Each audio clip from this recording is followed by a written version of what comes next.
So today's video is regarding how to find out the WPS pin number of HP OfficeJet 3830 printer.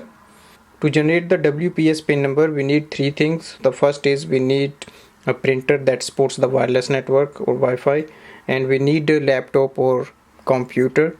Plus we need a router which has a WPS button on that which we can press. And to find out the WPS pin number, we need to connect this printer to the power supply and then switch on the printer. Now once the printer is on, just go to the touch screen. Now on the touch screen we have to go to the setup icon, so that is here, setup. Now scroll down this setup page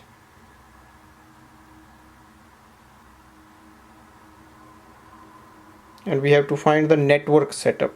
So we go to the network setup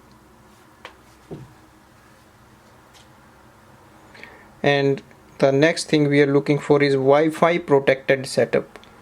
So click on Wi-Fi protected setup. It will ask two options, push button and pin. So we have to go for the push button on the top. Click on that. Now it says touch start and then press and hold the WPS button on the router for 3 seconds.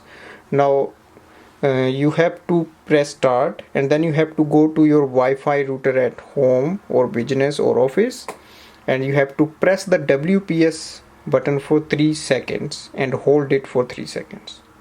Now we start it. Now your printer will give you 2 minutes for doing this thing.